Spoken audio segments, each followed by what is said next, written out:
الحمدللہ رب العالمین والصلاة والسلام علی سید المرسلین اما بعد فاعوذ باللہ من الشیطان الرجیم بسم اللہ الرحمن الرحیم پڑھیے الصلاة والسلام علیک یا رسول اللہ وعلی آلک واصحابک یا حبیب اللہ الصلاة والسلام علیک یا نبی اللہ وعلی آلک واصحابک یا نور اللہ۔ درود پاک کے بے شمار فضائل و برکات ہیں۔ القول البدیع میں ہے حضرت ابو عباس احمد بن منصور رحمت اللہ تعالی علیہ کو انتقال کے بعد کسی نے خواب میں دیکھا کہ وہ سر پر موتیوں کا تاج سجائے، جنتی لباس میں ملبوس، شیراز کی جامع مسجد کے محراب میں کھڑے ہیں۔ خواب دیکھنے والے نے عرض کی ما فعل اللہ بکا، یعنی اللہ پاک نے آپ کے ساتھ کیا معاملہ فرمایا؟ تو فرمایا کہ میں کثرت سے درود شریف پڑھا کرتا تھا، یہی عمل کام آ گیا، اللہ پاک نے میری مغفرت فرما دی اور مجھے تاج پہنا کر جنت میں داخل کر دیا۔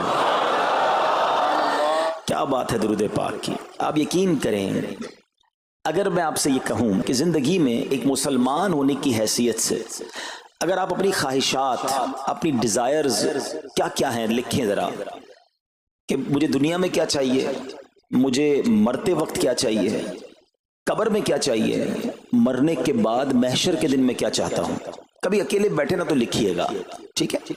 اور اب میں آپ کو بہت ساری حدیثوں کا کچھ نچوڑ پیش کرنے جا رہا ہوں، سنتے جائیے اور سبحان اللہ بھی کہتے جائیے۔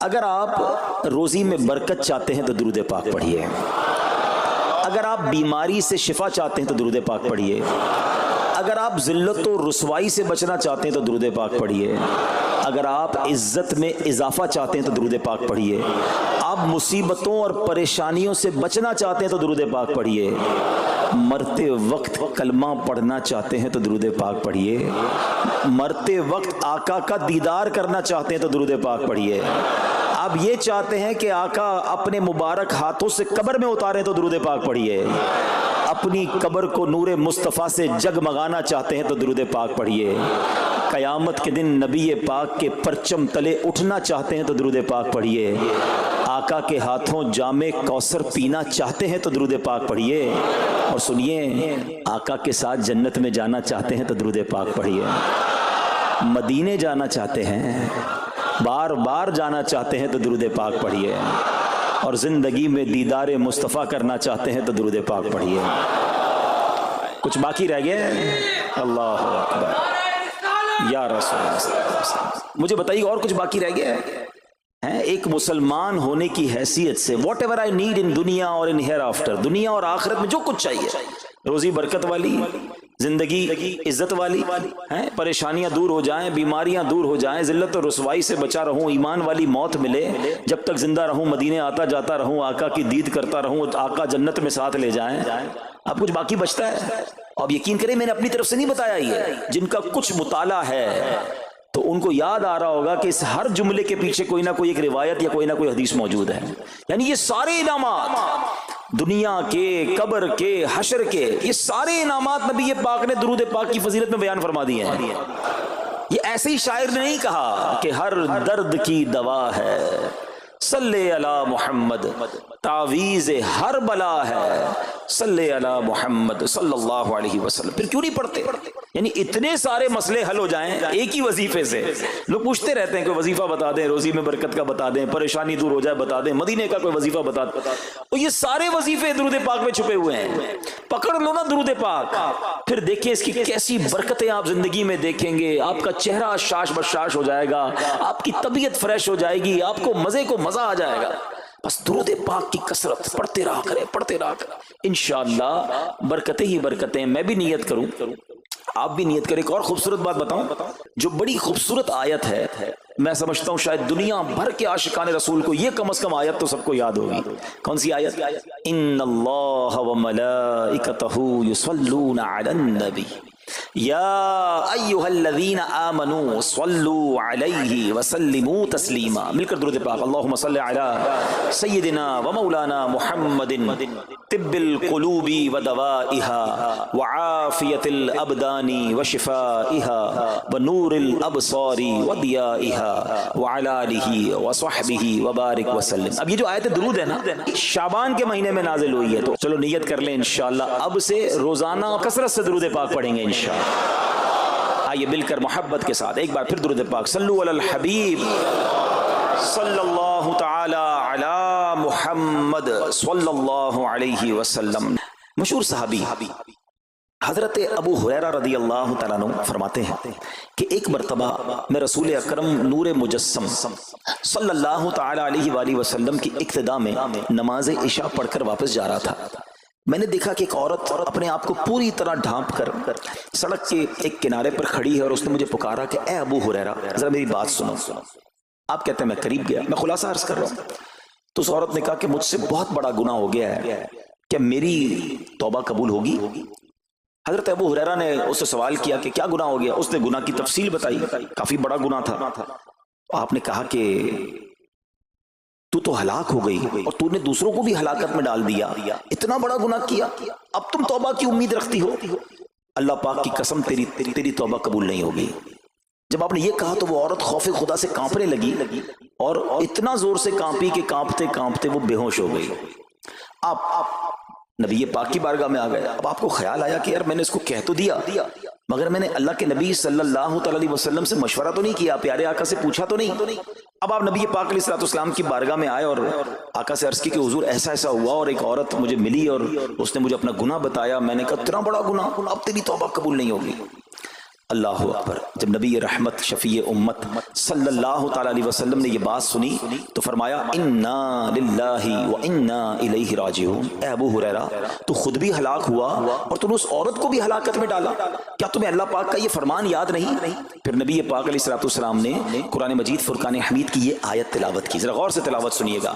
اللہ کریم ارشاد فرماتا ہے بسم اللہ الرحمن الرحیم الا من تاب وآمن وعمل عملا صالحا فأولئك يبدل الله سيئاتهم حسنات وكان الله غفورا رحيما.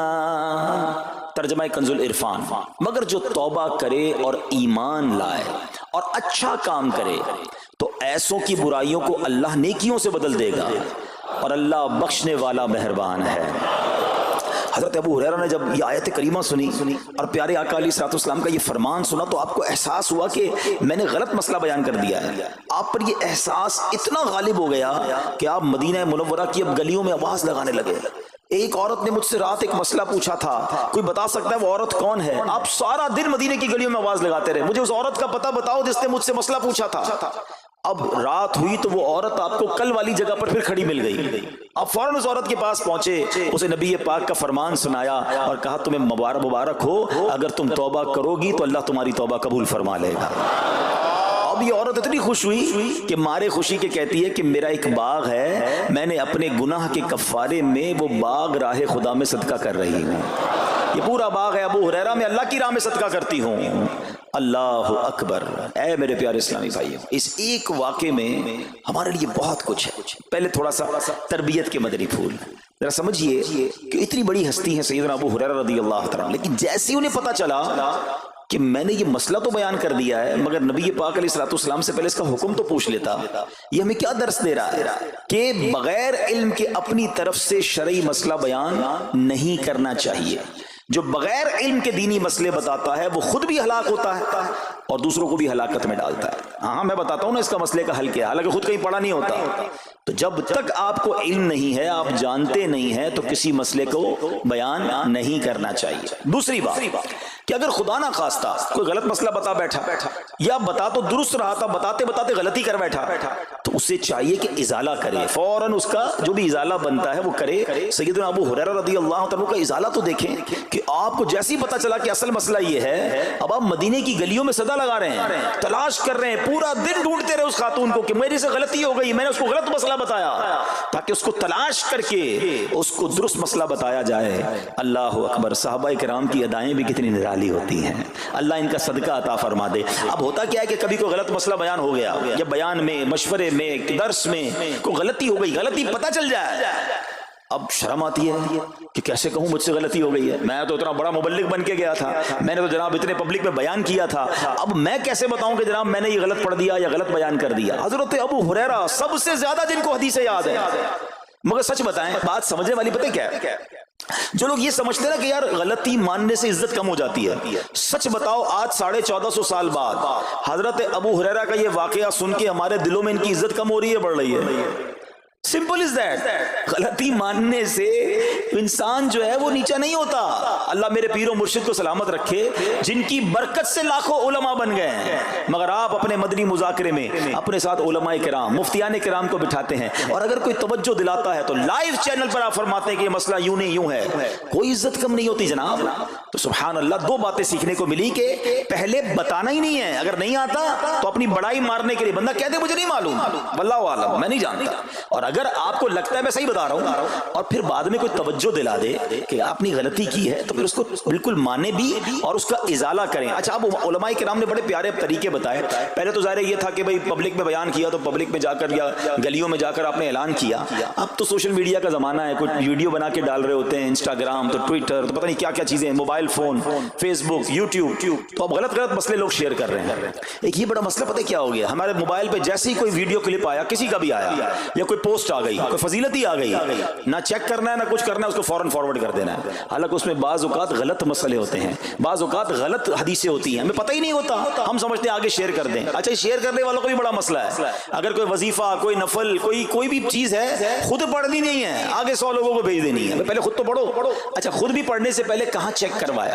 تو پلیز یہ شریعت کے معاملات ہیں، اس میں بڑی غلطی ہو سکتی ہے۔ تو اگر آپ کو کوئی بھی چیز شیئر کرنی ہے تو بیسٹ آپشن یہ ہے کہ دعوت اسلامی .net، یہ دعوت اسلامی کی ویب سائٹ ہے، اس پر ایک گیلری کا آپشن ہے، آپ وہاں جائیے، وہ مفتیان کرام سے چیک ہوئی پوسٹیں پڑی ہوئی ہیں، آپ وہاں سے پوسٹ اٹھائیں، اس کو شیئر کر دیں، بنداز کریں، کوئی ٹینشن نہیں ہے، کیونکہ وہ علماء نے چیک کی ہوئی ہے۔ مگر ہر آنے والی پوسٹ، ہر آنے والی ویڈیو کو آگے بڑھا دینا، تو مشورہ یہی ہے کہ یہ بڑا سخت معاملہ ہے، کیونکہ یاد رکھیے قرآن مجید فرقان حمید میں اللہ تعالیٰ ارشاد فرماتا ہے وَمَنْ أَظْلَمُ مِمَّنِ افْتَرَىٰ عَلَى اللَّهِ كَذِبًا، اور اس سے بڑھ کر ظالم کون جو اللہ پر جھوٹ باندھے۔ اچھا، اس کے بارے میں علماء فرماتے ہیں کہ اللہ پر جھوٹ باندھنے والا سب سے بڑا ظالم ہے۔ جب ہم کسی کو دینی مسئلہ بتاتے تو اس کا مطلب کیا ہوتا ہے کہ اللہ نے فرمایا یا اللہ کے حبیب علیہ السلام نے فرمایا، اس کا مطلب اگر ایسا نہیں ہے تو یہ اللہ پر جھوٹ باندھنا ہو گیا نا۔ ہم نے تو کہا مجھے تو پتہ نہیں تھا، کسی نے پوسٹ بھیجی تھی، کسی نے بتایا تھا، اچھا میں نے کہیں سنا تھا۔ اب کئی لوگوں کی تو عادت پتہ کیا ہے، ان کے ساتھ بیٹھو نا تھوڑی دیر، تھوڑی دیر بعد کہیں گے اللہ یہ فرماتا ہے، اللہ نے قرآن میں یہ فرمایا، پوچھو کدھر فرمایا، بولا یہ نہیں پتا، اللہ قرآن میں یہ کہتا ہے۔ کہاں کہتا ہے بتاؤ نا، آیت دکھاؤ، اللہ نے فرمایا یہ کرنا چاہیے، کہاں فرمایا؟ اپنی طرف سے۔ اچھا، کیونکہ کہیں سنا تھا، کہیں دوستوں کی محفل میں آدھی بات یاد تھی، ارے ڈرنا چاہیے کہ میں کیسے کہہ دوں کہ اللہ نے فرمایا، میں کیسے کہہ دوں نبی پاک علیہ السلام نے فرمایا، جب یاد نہیں، پڑھا نہیں۔ امیر اہل سنت کی آپ نے احتیاط دیکھی ہے، آپ حدیث کی کتاب منگاتے ہیں کہ پورا دیکھ کر پڑھتے ہیں، مگر یہاں تو اپنی مرضی سے چل رہا ہے معاملہ۔ خدا کے واسطے ہم سمجھ رہے ثواب کما رہے ہیں، اور ایسا نہ ہو کہ گناہ جاریہ والے کام ہو رہے ہوں۔ تو میں نے آپ کو آسان حل بتا دیا کہ دعوت اسلامی کے جو آفیشیل سوشل میڈیا کے پیجز ہیں، اگر آپ کو شوق ہے تو وہاں سے کوئی پوسٹ اٹھا لیں، وہاں سے کوئی چیز اٹھائیں اور اس کو شیئر کریں۔ باقی خدا را ان کاموں کو اپنی مرضی سے آگے نہ کریں، کہیں ہم گناہ گار نہ ہو۔ تو ایک بات تو ہمیں اس پورے واقعے سے سیدنا ابو ہریرہ رضی اللہ تعالیٰ کو جو انداز، آپ کی عاجزی، آپ کا ازالہ کرنا، آپ کا اس عورت کو تلاش کرنا، یہ سکھا رہا ہے کہ مسئلہ غلط بیان کرنا کتنا بڑا مسئلہ ہے۔ اللہ کرے کہ ہم اس کو سمجھیں۔ اب دوسری خوبصورت بات، آئے ہائے، عورت کا گناہ ہے، بڑا گناہ ہے، مگر نبی پاک نے جو آیت بیان فرما دی اور جو اس تک پیغام پہنچایا کہ توبہ کر لو، میرا رب توبہ قبول فرما لے گا۔ آئے ہائے میرے پیارے اسلامی بھائیو، کتنا ہی بڑا گناہ کیوں نہ ہو جائے، اللہ سے مایوس نہیں ہونا ہے، اس کی رحمت سے مایوس نہیں ہونا ہے، کیونکہ میرے آقا مدینے والے مصطفیٰ صلی اللہ تعالی علیہ وسلم فرماتے ہیں التائب من الذنب کمن لا ذنب لہ، گناہوں سے توبہ کرنے والا ایسا ہے جیسا اس نے گناہ کیا ہی نہیں ہے۔ ختم, null and void, deleted. اتنی بڑی اللہ کی رحمت ہے کہ بس سچی توبہ ہو جائے نا, اللہ اس کو سارے اس کے گناہ معاف فرما دیتا ہے. حضرت عبداللہ ابن عبید رحمت اللہ تعالی سے روایت ہے, فرماتے ہیں کہ اللہ پاک کے نبی اور ہم سب انسانوں کے والد محترم حضرت آدم علیہ السلام نے اللہ پاک کی بارگاہ میں عرض کی, اے رب عز و جل, تو نے شیطان کو میرا دشمن بنایا ہے لیکن میری اولاد اس کا مقابلہ کرنے کی طاقت نہیں رکھتی. تو اللہ پاک نے فرمایا, اے آدم, آپ کی اولاد میں قیامت تک جو بھی انسان پیدا ہوگا میں اس کے ساتھ ایک محافظ فرشتہ مقرر فرما دوں گا جو انسان کے لیے شیطان کی جو چال ہے اس سے اس کی حفاظت کرے گا. حضرت آدم علیہ السلام نے عرض کی, مولا مزید کرم فرما. اللہ پاک نے فرمایا, اے آدم, آپ کی اولاد کو ایک نیکی کا اجر 10 گنا ملے گا. نیکی ایک کریں گے, اجر ملٹیپلائی بائی 10 ہو جائے گا. اور پھر اللہ نے فرمایا اس پہ مزید بڑھاؤں گا, جبکہ گناہ کوئی ایک کرے گا تو اس کے نامہ اعمال میں ایک ہی گناہ لکھا جائے گا. اللہ کی شان دیکھو, ایک نیکی اجر 10 گنا, گناہ ایک لکھا بھی ایک جائے گا. حضرت آدم علیہ السلام نے عرض کی, مولا اور کرم کر دے. دیکھو شروع سے ہم پر مہربانیاں ہیں. حضرت آدم علیہ السلام بھی اپنی اولاد کے لیے اللہ کی بارگاہ میں عرض کر رہے ہیں.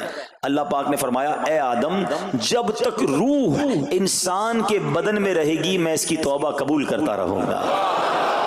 جب تک زندہ ہے نا, جب تک توبہ کر لے اس کی توبہ قبول ہو جائے گی. اللہ اکبر, کتنا کریم ہمارا مولا ہے, ہمارا پروردگار کیسا رحیم ہے. جب بھی گناہ ہو جائیں فوراً اللہ کی بارگاہ میں حاضر ہو جایا کرو, اپنی غلطی کا اقرار کر کے شرمندہ ہو جایا کریں.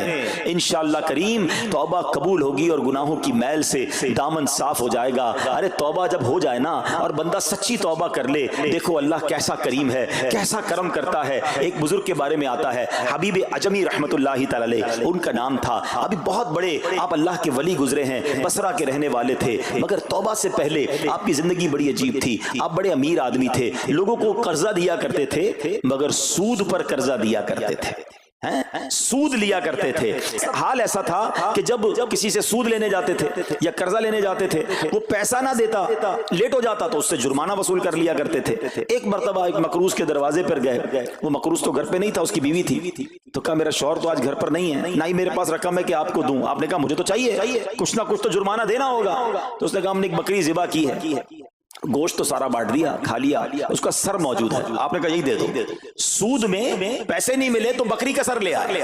اچھا, اب جب بکری کا سر لے کر آئے تو اپنی زوجہ کو کہا کہ پکاؤ اس کو. تو زوجہ بولی گھر میں نہ لکڑیاں ہیں نہ دوسرا راشن ہے. چنانچہ اب لکڑیاں اور دوسرا راشن وغیرہ بھی دیگر مقروضوں کے گھر گئے اور وہاں سے سود میں کسی سے لکڑیاں پکڑ لی, کسی سے دوسرا راشن مسالہ وغیرہ چیزیں پکڑ لی, وہ بھی لے آئے. چلو پکاؤ. اب زوجہ نے ہانڈی بنائی, ابھی کھانا تیار ہو رہا تھا کہ اتنے میں ایک بھکاری آ گیا. حضرت حبیب عجمی نے اس وقت تو توبہ نہیں کی تھی, اس بھکاری کو بھی باتیں سنا کر نکال دیا, گھر سے نکال دیا. اب کھانا تیار ہو گیا, کھانے کے لیے بیٹھے, مگر جیسے ہی زوجہ نے ہانڈی کا ڈھکن اٹھایا نا تو وہ سالن جو تھا بکری کے سر کی بجائے پورا سالن خون سے بھرا ہوا تھا. زوجہ نے پکار کر کہا کہ دیکھو تمہارے اعمال کا نتیجہ, تمہاری کنجوسی کا نتیجہ, پوری ہانڈی خون سے بھری ہوئی ہے. سود کا مال تھا نا. اب ہانڈی کا یوں خون میں بدل جانا آپ کے دل پر بڑی تنبیہ ہوئی, بڑا اثر ہوا کہ یہ میں کیا کر رہا ہوں, میں کون سی روزی کما رہا ہوں. اللہ سے جنگ ہے نا سود کا کام کرنے والا, وہ تمام لوگ سوچیں جو سود کا کام کرتے ہیں. اب جب آپ کے دل پہ چوٹ لگی تو آپ نے اب توبہ کرنے کا ارادہ کیا کہ بہت ہو گیا, اللہ کو بڑا ناراض کر لیا. تو آپ حضرت حبیب عجمی اب باہر نکلے کہ حضرت امام حسن بصری کی بارگاہ میں جاتے ہیں اور وہاں جا کر توبہ کرتے ہیں. مگر جیسے ہی اب باہر نکلے نا تو کچھ بچے کھیل رہے تھے. کھیلتے ہوئے بچے نے آواز لگائی, جلدی سائڈ پہ ہو جاؤ, دور ہو جاؤ, حبیب عجمی سود خور آ رہا ہے, کہیں ایسا نہ ہو کہ اس کے قدموں کی دھول ہم پر پڑے اور ہم بھی بدبخت ہو جائے. پھر دل پر چوٹ لگی کہ یار بچہ مجھ سے نفرت کرتا ہے, ایسا کام کرتا ہوں میں, اللہ بھی ناراض, اللہ کے بندے بھی ناراض, اور دل پر چوٹ لگی. حضرت حسن بصری رحمت اللہ تعالی کی خدمت میں گئے, بڑی سچی توبہ کی, اللہ کو راضی کرنے کے لیے پکی نیت کی. ابھی توبہ کی ہے, کوئی بڑی نیکیاں نہیں کر لی. واپس آ رہے ہیں, جیسے واپس آ رہے ہیں تو دیکھا کہ وہی بچے کھیل رہے ہیں. اب ان بچوں میں کسی نے آپ کو دیکھا تو کہا کہ اب حبیب توبہ کر کے آ رہے ہیں, دور ہو جاؤ, کہیں ہمارے قدموں کی دھول ان پر نہ پڑ جائے تو ہم گناہگار نہ ہو جائے. تھوڑی دیر پہلے یہ بچے کہہ رہے ہیں کہ دور ہو جاؤ, ان کی دھول پڑ گئی تو ہم بدبخت ہو جائیں گے, سود خور جا رہا. ارے ابھی توبہ کی ہے, اور اللہ نے اپنے بندوں اور مخلوق کے دل میں کیسی محبت ڈال دی کہ بچے کہہ رہے ہیں دور ہو جاؤ، ہمارے قدموں کی دھول حضرت حبیب پر نہ پڑ جائے، ہم گناہگار نہ ہو جائیں۔ اب جناب بڑا دل پہ اور اثر ہوا کہ مالک تیری قدرت، ابھی تو توبہ کی ہے اور میری نیک نامی کا اعلان تو نے اپنی مخلوق سے کروا دیا، سب کے حقوق ادا کیے، سودی لین دین تھا سب ختم کیا، اللہ پاک کی عبادت میں مصروف ہو گئے، اللہ نے ولایت کا سرتاج بنا دیا، اپنا ولی بنا دیا۔ اے میرے پیارے اسلامی بھائیوں، یہ ہے توبہ۔ اللہ اکبر۔ اے میرے پیارے اسلامی بھائیوں، پتہ یہ چلا کہ عزت دوبارہ مل جاتی ہے، شرط صرف ایک ہے کہ آدمی صحیح راستہ اختیار کر لے۔ اولیاء کرام کی سیرت پڑھ کر دیکھیں، ہزاروں اولیاء کرام ایسے ہیں جو توبہ سے پہلے گناہوں میں مشغول تھے، معاشرے میں انہیں بری نگاہ سے دیکھا جاتا تھا، لوگ ان سے نفرت کیا کرتے تھے، مگر جب اللہ کی طرف آ گئے تو کیا کمال ہوا کہ اب جناب لوگوں کے دلوں میں تو دلوں میں، جانوروں کے دلوں میں بھی اللہ نے اپنی مخلوق کے دلوں میں ان کی عزت ڈال دی، کیونکہ عزت کس کے پاس ہے؟ رب کے پاس ہے۔ دلوں کا اختیار کس کے پاس ہے؟ وہ رب کے پاس ہے۔ آسمان ولایت کا ایک اور چمکتا ستارہ حضرت فضیل بن عیاض رحمت اللہ تعالی علیہ توبہ سے پہلے ڈاکو تھے۔ جی ہاں، آپ کتنا بڑا نام ہے ولیوں میں، مگر آپ ایک ڈاکو تھے، اور یہ کوئی کہانی نہیں، واقعی حقیقت ہے کہ رات کو جب بچہ سوتا نہیں تھا تو مائیں کہا کرتی تھیں بیٹا سو جاؤ ورنہ فضیل ڈاکو آ جائے گا۔ جس راستے پر آپ ہوتے تھے لوگ ڈر کے مارے اس راستے سے نہیں گزرتے تھے، مگر جب آپ نے توبہ کی، جن کا مال لوٹا تھا واپس کیا اور سارے حقوق ادا کیے، نیک کاموں میں مصروف ہو گئے، اللہ کی عبادت میں لگ گئے، حضرت فضیل بن عیاض نے وہ وقت بھی دیکھا کہ وقت کا بادشاہ کے دروازے پر کھڑا تھا اور انتہائی عاجزی سے عرض کر رہا ہے کہ حضور ملاقات کا وقت عطا فرما دیجئے۔ اللہ کی راہ پہ جو چل پڑے، سچی توبہ کر لے، اللہ پھر کیسی عزت عطا فرماتا ہے۔ حضرت بشر حافی کا واقعہ آپ کو یاد ہوگا، آپ توبہ سے پہلے شرابی تھے، شراب کے نشے میں دھت رہا کرتے تھے۔ بڑا خوبصورت واقعہ ہے کہ اللہ کے نام کی جب آپ نے تعظیم کی اور آپ کو یہ پیغام ملا کہ اے بشر تم نے ہمارے نام کو بلند کیا، ہم تمہارے نام کو بلند کریں گے، آپ نے توبہ کی، عبادت میں لگ گئے۔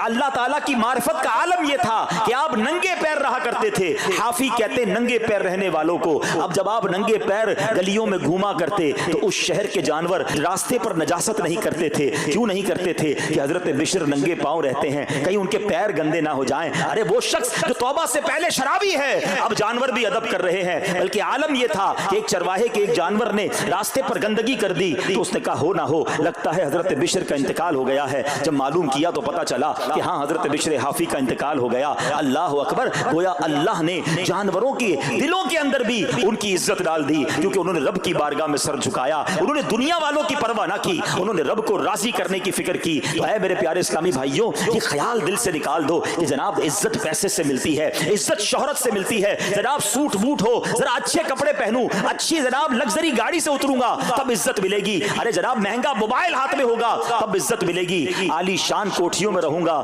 تب عزت ملے گی۔ یہ بھول ہے تمہاری۔ آؤ قرآن کیا کہتا ہے، عزت کہاں سے ملے گی، عزت کس کو ملتی ہے؟ اللہ قرآن میں فرماتا ہے من کان یرید العزت فللہ العزت جمیعا۔ اللہ کہتا ہے، قرآن فرماتا ہے جو عزت کا طلبگار ہو تو ساری عزت اللہ ہی کے پاس ہے، ساری عزت اللہ کے پاس ہے۔ وَتُعِزُّ مَن تَشَاءُ وَتُذِلُّ مَن تَشَاءُ بِيَدِكَ الْخَيْرُ۔ خدا کی قسم، دنیا کی ساری دولت کسی کے پاس ہو، اس کے کروڑوں فالوورز ہوں، لوگ کہتے ہیں سوشل میڈیا پہ فالوور ہونے چاہیے۔ آج کل تو کسی کا مرتبہ چیک کیسے ہوتا ہے؟ چیک تو کرو اس کے پیج پر اس کو چاہنے والے کتنے ہیں۔ لوگ بتاتے ہیں میرے اتنے ملین فالوورز ہیں، اتنے لاکھ مجھے دیکھنے والے ہیں۔ میں ان سب سے پوچھتا ہوں